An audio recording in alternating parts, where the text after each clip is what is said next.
this model of male pelvis and pelvic cavity. So let's look what is this. Peritoneum, the serous sheet which covers some of organs, bladder, and this is lateral peritoneum, peritoneum parietale, which covers also the lateral wall of the abdominal cavity, but from this place peritoneum was removed. That's why we can see here the lateral wall. So what is this? It is the fossa iliaca covered by muscle, musculus iliacus.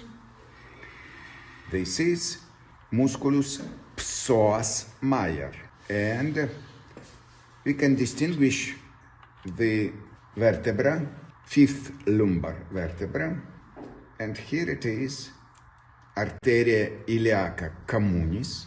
This is arteria iliaca externa and arteria iliaca interna. So we can see that here it is the ureter, which goes down and crosses arteria iliaca externa between the bifurcation of common iliac artery onto external and internal. Together with ureter, we can see this artery. It is arteria testicularis, which goes to the umbilical foramen, but internal inguinal foramen, surely. From this place, the inguinal canal originates. So this is spermatic ductus deferens, and after this place, the spermatic cord originates, which goes into scrotum, to the testes. So what else can we distinguish here? Arteria iliaca externa gives branches. Arteria ilia lumbalis, really, arteria lumbalis goes behind musculus psoas major, demonstrated on the surface of it. Usually it should be more deep located. And this is arteria epigastrica inferior. So from arteria iliaca externa, we can find two branches, arteria ilia lumbalis and epigastrica inferior. It is branch of it, ramus pudendus of arteria epigastrica inferior. Now let's turn a while, and arteria iliaca externa and arteria iliaca communis together with vein make a border between pelvis major and pelvis minor. So a really border is formed by these two large vessels. All structures behind or below this vessel, cavity of lesser pelvis, and above is greater pelvis, pelvis major and pelvis minor. So this is ligamentum inguinale. So below ligamentum inguinale, we can find two vessels, medially located vena femoralis and laterally located arteria femoralis. So let us remember that space between ligamentum inguinale and the pelvis is divided into two lacunas. Lacuna musculorum for musculus ilia psoas. This is musculus ilia psoas. And through it, this nervus femoralis appears. This is nervus femoralis.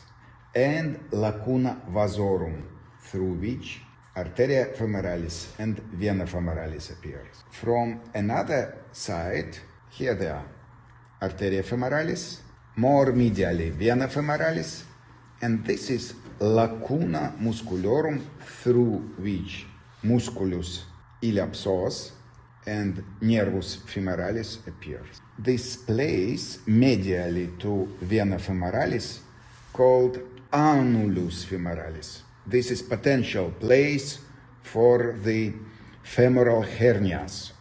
Exactly here, femoral hernia can leave the pelvic cavity and goes to superficial.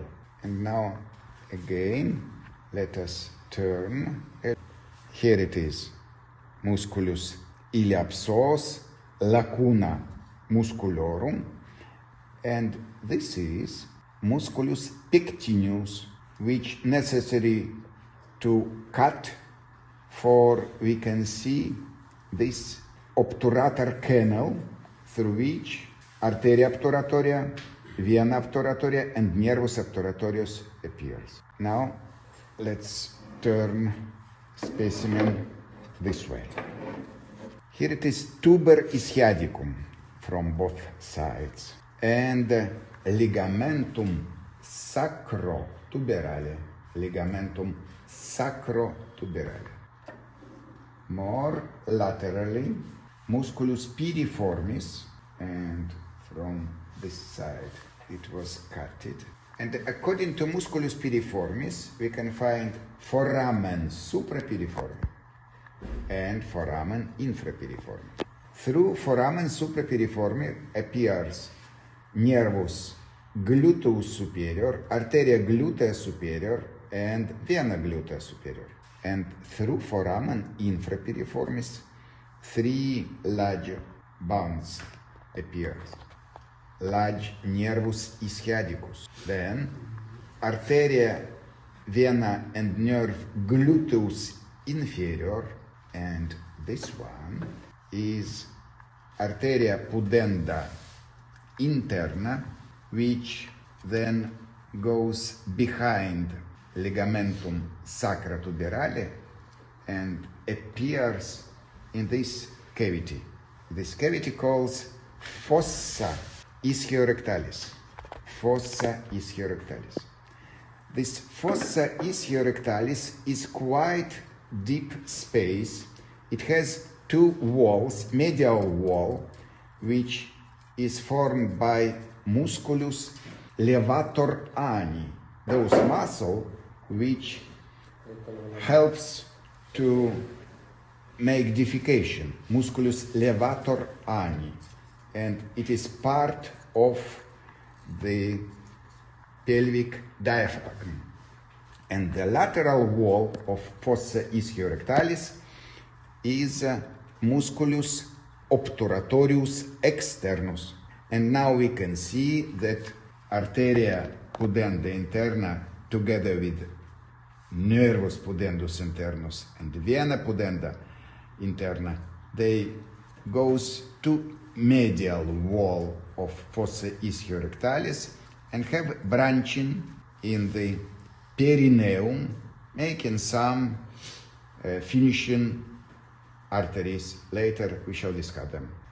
And now here we can demonstrate that some muscles was cutted for make free external surface of iliac bone, and they are musculus gluteus medius and gluteus minimus. Now let us disarrange our model, and I remove lateral wall of pelvic cavity from left side.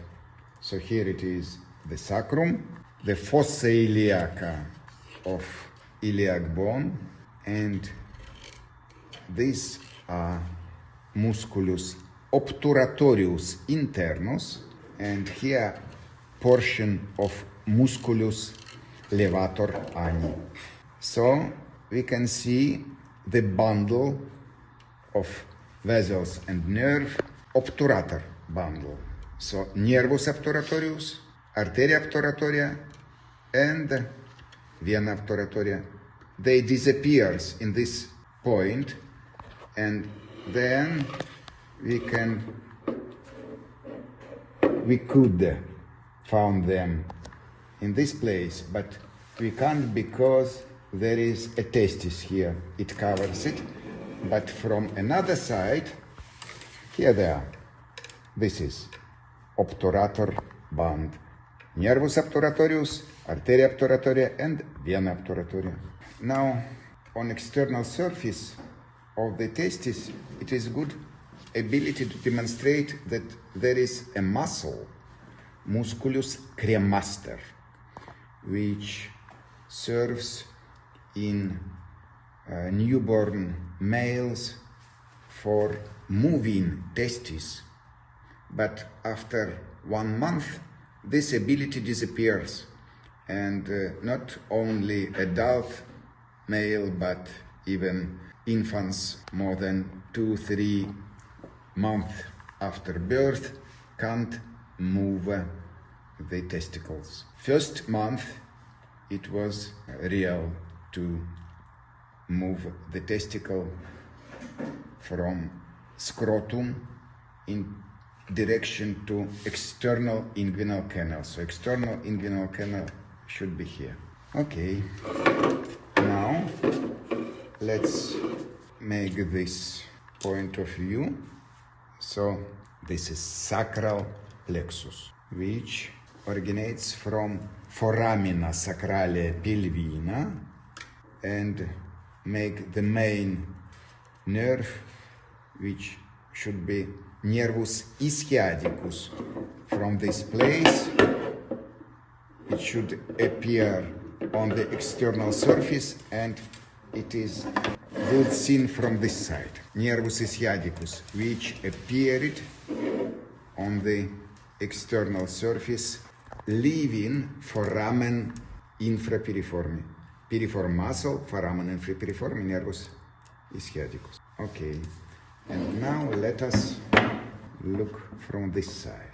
Again, this is left side, musculus levator ani, part of diaphragm of pelvis, and you see here the fascia and peritoneum were removed, and we can see the internal iliac artery, here it is, which gives visceral branches. But when we not see each organ, we can't explain the name of each branch. But let us look the same from internal surface. Right part of pelvis. Here it is sagittal section, bladder, prostate, urethra masculinum. Here it is prostatic part of urethra masculinum. This is musculus perineae profundus, musculus transversus perineae profundus, through which urethra masculina goes, forming pars membranacea urethra, this small ½ centimeter, and then pars spongiosa urethra. So pars prostatica, pars membranacea, pars spongiosa urethra. This is rectum. Those part is ampulla recti and pars superior. This sheet of white color demonstrate the peritoneum. So peritoneum forms here the pouch of Douglas, or excavatia vesico-rectalis, or excavatia recto-vesicalis, pouch of Douglas. And now let us remove this portion. This is lateral side, this is medial part and lateral part. In this medial portion, white color demonstrates us again peritoneum.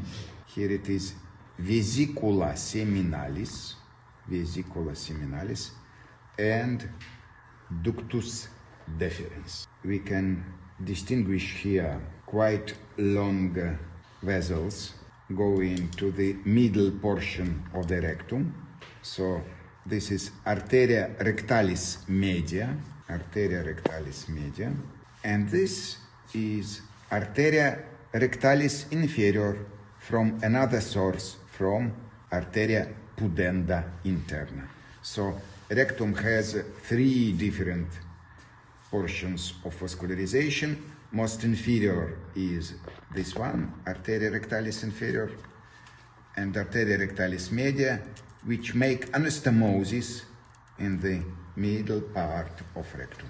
And now the same, let's try distinguish on lateral portion where peritoneum was removed. So here it is again, arteria iliaca communis, divides into arteria iliaca externa and arteria iliaca interna.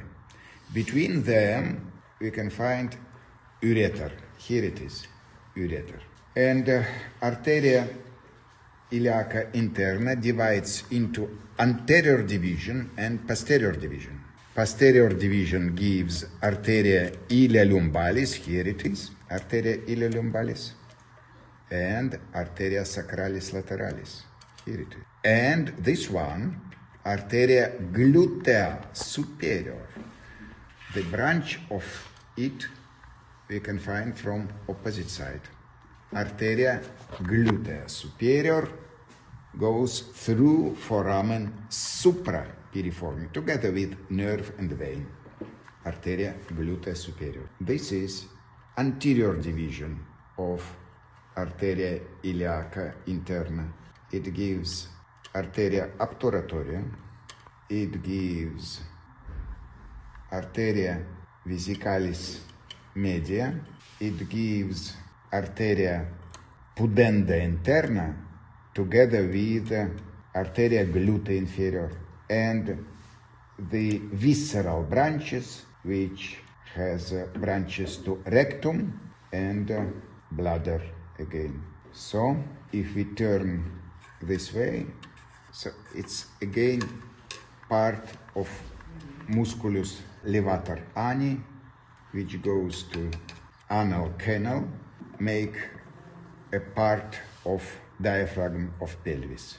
And last details, if we combine this way, so we can distinguish part of musculus erector spinae, muscle of the back, which helps us to stay ahead, right?